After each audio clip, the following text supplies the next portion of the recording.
The wildest thing to think about is that Tom Cruise will actually get his first Oscar for stunts.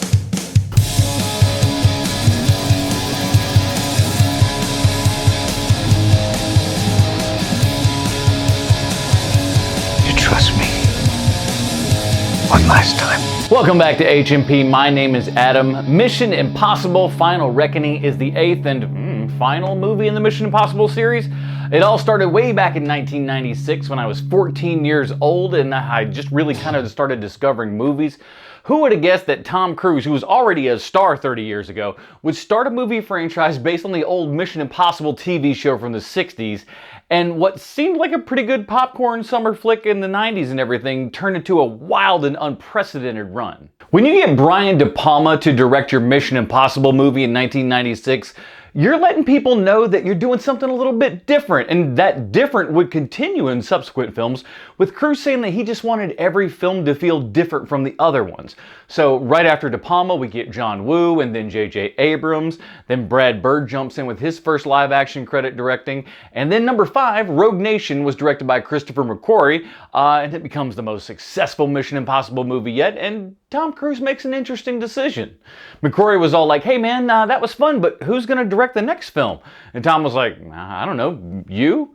To which McQuarrie was said, but the rule is there's a new director for each film. Then Tom goes, who says we have to change? Rules are meant to be broken. I mean, I suppose you can say things like this when you were Tom Cruise, but, and he was right. You know, as cool as switching styles of action and directing each film was, when McQuarrie came on board, the Mission Impossible series just started to feel like what it was always kind of striving to be. Which is a really weird statement, because when you realize how little they actually wrote those McQuarrie films, listen to any of those audio commentaries. They admit to you that they just kind of wrote the story as they went and everything. Now that's not to say that they show up on the day and dream up a stunt, that would be ridiculous, but rather they would have all the main set pieces and ideas and stuff, but the story beats, well, that would happen a lot further in the production than you might imagine.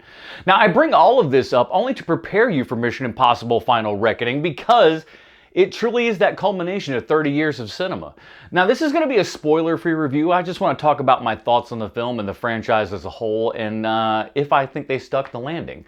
But before we do that, hit that like and subscribe button, as well as be a dirty baby and leave a comment below. What did you think of Final Reckoning, and what's your favorite in the Mission series?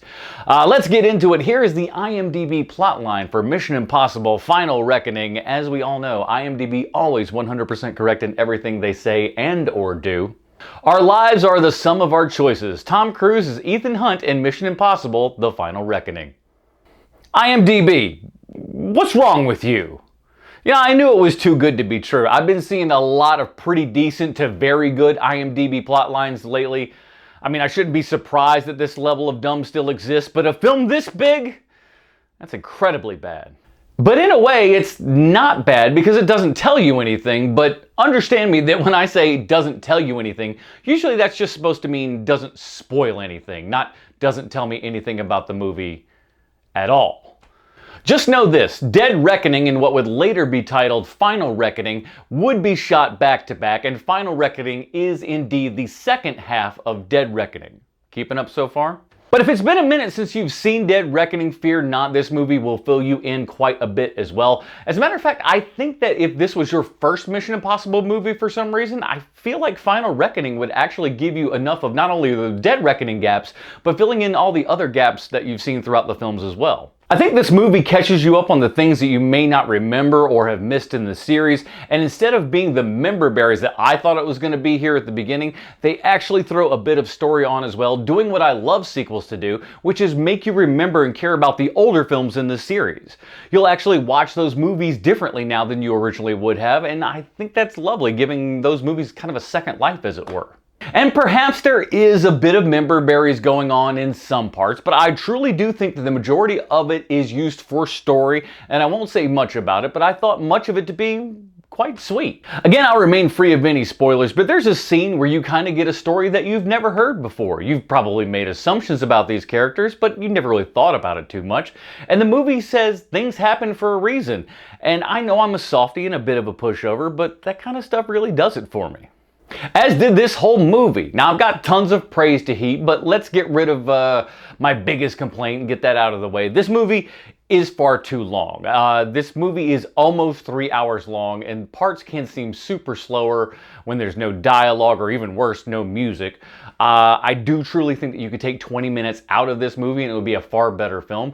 But it does feel like, since this is the last Mission movie and everything, they want to kind of use all parts of the buffalo, as it were, so I guess I can't blame them as far as that goes, but it's far too long. The stunts are fantastic, but I'm not going to go into any detail, as I saw 0 trailers going in, and I'm super happy that I did, or didn't. But I gotta be honest with you, I think some of the stunts are almost too good. I think we've become so jaded by CGI that we'll even look at scenes that were actually shot and not feel as excited as we should. Maybe we all just assume in the back of our minds that, yeah, that's probably just CGI. No, that's real. These were very close calls in these planes, and I was gripping the sides of my seat, man. But it's weird. We've seen Tom Cruise kind of play Superman so many times at this point that it doesn't feel like Ethan Hunt can fail even 8 movies in, so there is a little bit of that going on. Acting is pretty decent all around. Cruise delivers as always. Ving Rhames is the only guy in this just as long as Cruise has been. You just want to hug that guy. Simon Pegg, another one that's been on the team forever. He's always great. Haley Atwell and Pom Clementif are back. Isu Morales is back as the villain Gabriel. Many more familiar faces I won't spoil, and other new ones like Nick Offerman and Mr. Milchek himself, Trammell Tillman. Awesome. Everybody is, though, starting to look their age, especially Tom Cruise, who didn't have a CGI facelift this time around. What's that? You didn't know they were doing that. They totally were doing that. And it looks like this should be his last mission, and I hope it is. They've had a fantastic run, and the majority of people only really complain about one of the sequels, and those people are just uncultured American swine as far as I'm concerned. That will do it for this review of Mission Impossible Final Reckoning. What did you think of the final installment of the Mission Impossible movie series, and where does it fall amongst those 8 films for you? Be a dirty baby and leave a comment below, and we'll see you in the next one.